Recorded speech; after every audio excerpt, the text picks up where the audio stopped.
Seputar News kembali hadir bersama saya Alzira Audia dan saya Andi Melova dalam berita pilihan selama sepekan.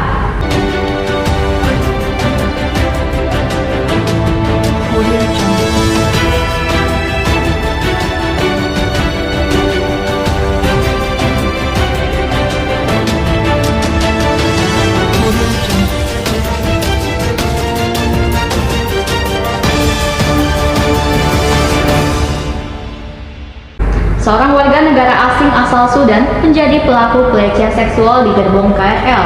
Pelaku berinisial HX ditangkap pada Jumat 21 Oktober 2022 sekitar pukul 8 malam di stasiun Buaran. Seorang warga negara asing berinisial AS 50 tahun asal Sudan menjadi pelaku pelecehan seksual di dalam gerbong KRL. AS ditangkap pada Jumat 21 Oktober 2022 sekitar pukul 8 malam di stasiun Buaran. Pelaku disebut melakukan aksi pelecehan seksual saat kereta tengah berjalan. Korbannya adalah seorang karyawati yang baru pulang bekerja di kawasan Tanah Abang, Jakarta Pusat. Sehingga perempuan itu takut sehingga langsung ke petugas lapor, kita dudukkan, kita diskusikan selanjutnya biar pihak yang berwenang biar tindak lanjut. Pelecehan seksual yang dilakukan pelaku membuat korban berteriak hingga akhirnya pelaku diamankan petugas stasiun kereta api. Korban dan pelaku menjalani pemeriksaan di Mapolsek Durensawit. Dari Jakarta, Seputar News melaporkan.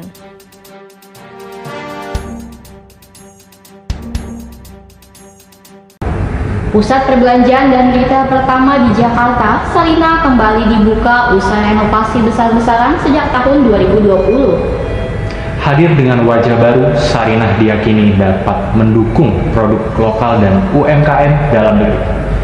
Berikut laporan langsung reporter kami Yobela Inkristi dari Sarinah. Baik, terima kasih Azura dan Zova. Ya pemirsa, seperti inilah wajah baru dari Gedung Sarinah yang berada di kawasan MH Tamrin, Jakarta Pusat. Setelah mengalami renovasi besar-besaran selama 2 tahun, Gedung Sarinah kini kembali hadir dengan tampilan dan konsep yang lebih modern. Dan untuk konsep dari Gedung Sarinah itu sendiri, selain sebagai cagar budaya, Sarinah juga kini memberikan ruangan yang besar untuk para pelaku-pelaku UMKM untuk dapat membawa produk-produknya naik kelas. Dengan mengutamakan produk lokal, Sarinah diharapkan dapat memberikan efek yang besar untuk membuka lapangan pekerjaan bagi para pelaku UMKM dalam negeri. Berdasarkan informasi yang kami peroleh, kedepannya Sarinah akan lebih memfokuskan penjualan kepada produk-produk lokal untuk dapat mendorong serta memotivasi para pelaku UMKM yang mungkin produknya belum terpublikasi atau mungkin produknya belum dikenal oleh masyarakat dalam negeri. Tidak hanya berinovasi pada UMKM saja, Sarinah juga berinovasi dari pembaruan infrastruktur dengan menjadikan pasar industri musik sebagai objek untuk menarik minat perhatian masyarakat agar dapat berkunjung ke Sarinah. Dengan begitu, produk-produk yang ada di Sarinah ini dapat lebih banyak disaksikan, dilihat oleh para masyarakat yang berkunjung ke pasar musik yang ada di Sarinah. Dengan begitu juga, musik-musik dalam negeri dapat lebih dikenal oleh masyarakat di Indonesia. Sekian informasi yang dapat kami sampaikan, kembali ke studio. Terima kasih Yobela atas laporannya dari Sarinah. Kita beralih ke informasi lainnya pemirsa. Perayaan Halloween di Itaewon, Korea Selatan memakan korban jiwa ratusan orang. Pada Sabtu malam pukul 22:20 waktu setempat, lebih dari 150 orang tewas. Dan juga ada sekitar 100 orang terluka. Di antara korban terluka ini terdapat warga negara Indonesia.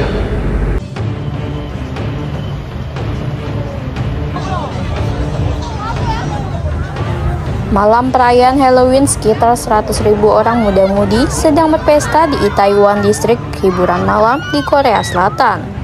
Kerumunan mulai panik ketika sebagian dari mereka bergerombol memenuhi sebuah jalan sempit. Mereka pun berdesak-desakan.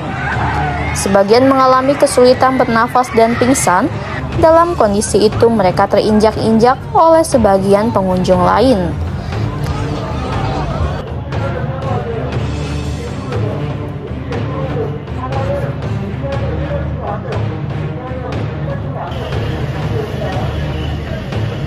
Ketika berusaha menyelamatkan diri, lebih dari 100 orang terluka, di antara korban terluka terdapat warga negara Indonesia. Selain itu, lebih dari 150 orang tewas, di antara korban tewas terdapat warga negara Australia, Cina, Iran, Norwegia, Prancis, dan Sri Lanka. Proses identifikasi korban masih berlanjut. Dari Jakarta, Sputar News melaporkan.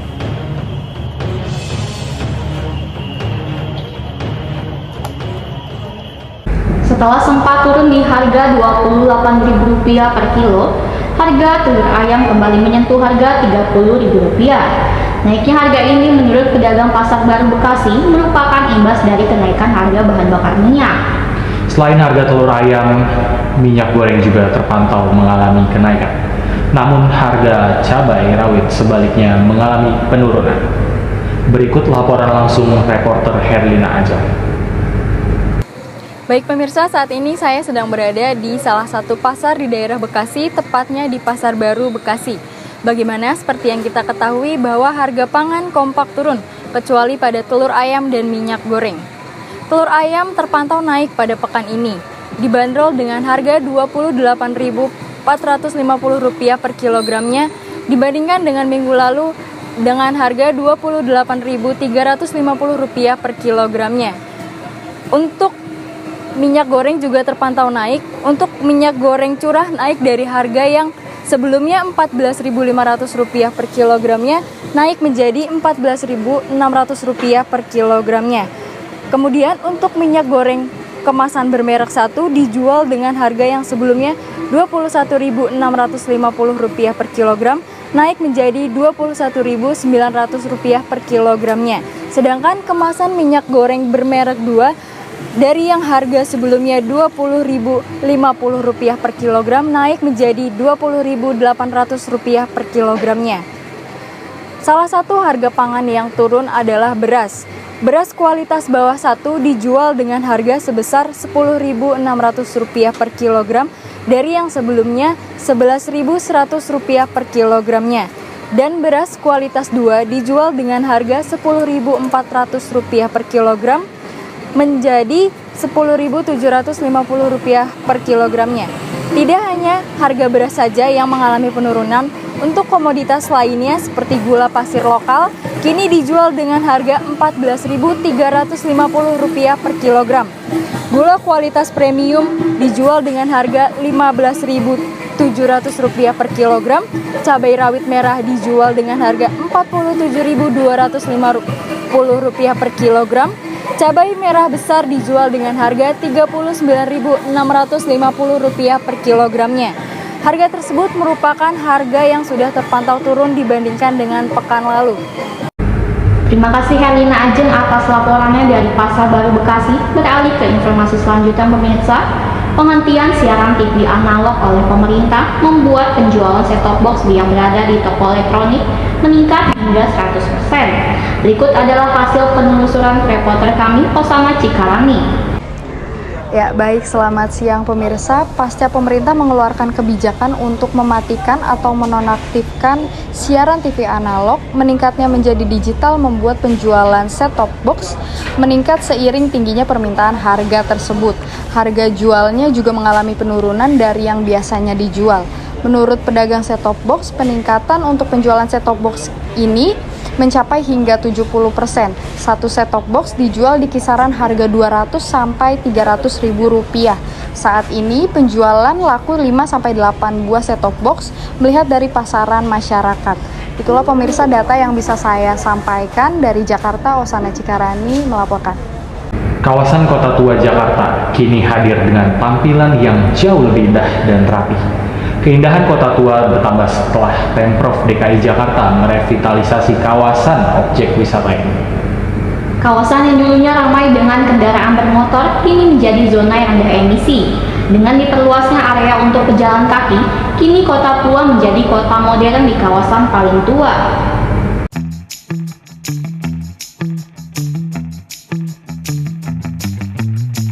Revitalisasi kawasan wisata Kota Tua hampir selesai. Wisata Kota Tua kini tampak mulai berubah menjadi kota modern yang indah dan ramah bagi para wisatawan. banyak perubahan yang terlihat dan dirasakan oleh para pengunjung.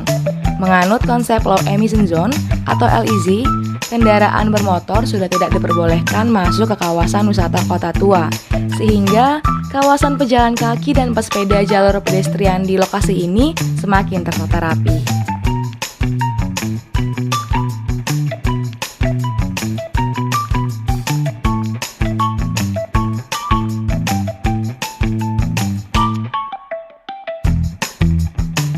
Tidak hanya itu, gedung yang dulunya tua dan menakutkan kini telah diubah menjadi gedung rapi dan indah untuk dilihat. Banyak dari wisatawan yang datang untuk bersuah foto sambil menikmati kawasan tersebut setelah ditinjau oleh Gubernur DKI Jakarta, Anies Baswedan.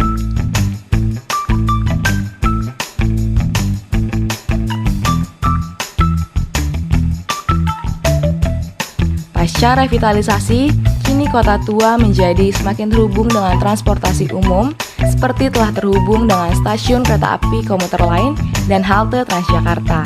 Hal itu tentunya dilakukan untuk memudahkan mobilitas pengunjung yang hendak berkunjung ke kawasan wisata Kota Tua Jakarta.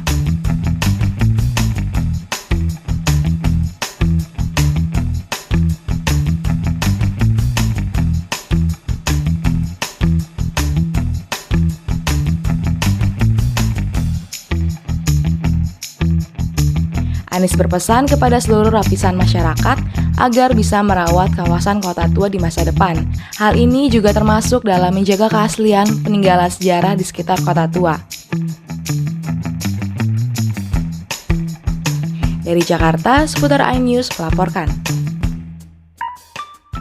Bisa berita tadi mengakhiri perjumpaan kita di Seputar News hari ini. Ikuti terus berita-berita hangat selanjutnya hanya di Seputar News. Saya Azura Dan saya Ani Melovan. mewakili seluruh rekan kerja pamit undur diri. Selamat pagi dan sampai jumpa.